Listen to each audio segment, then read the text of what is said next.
mountain climbers with socks. All right, so you might have seen this exercise before at a gym or in one of your exercise classes, and you can do it just hopping back and forth with sneakers, and that gives a different agility. It gives you a little bit more of power and explosion, whereas here we're focusing on a little bit of more core stability and integration. And what's really nice about the sliding one leg and the other is really working both sides of our obliques and really training our bandhas to engage, really seeing where that just beginning comes from. So what's the origin of getting this muscle to contract and be recruited for this exercise?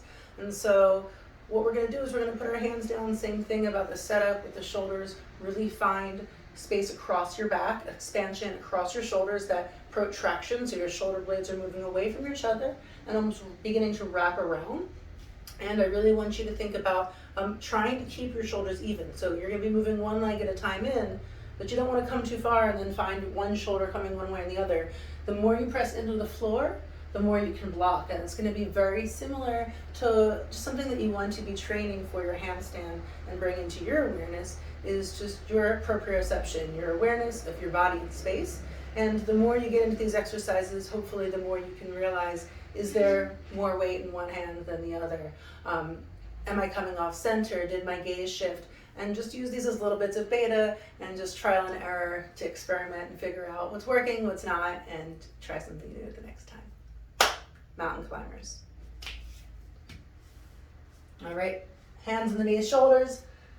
Find the pads of your hands, find the pads of your fingers, squeeze them back, spike your fingers.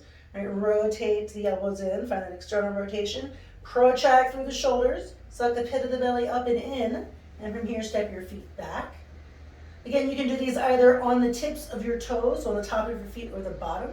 I'm going to show both ways. Take a deep breath in, and on the exhale, I slide one knee to the elbow. And notice my shoulders stay over the wrist, and as I slide it back, I slide the other knee in. Good. Breathe. Breathe. Inhale. Exhale. Inhale. Keep pressing out through the hands, extending through the arms and shoulders.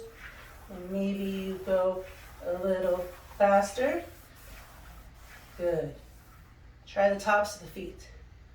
Squeeze one in and the other. A little bit of a different exercise. Both are huge burners. I suggest trying out both to see what resonates for you. Good job. Whew.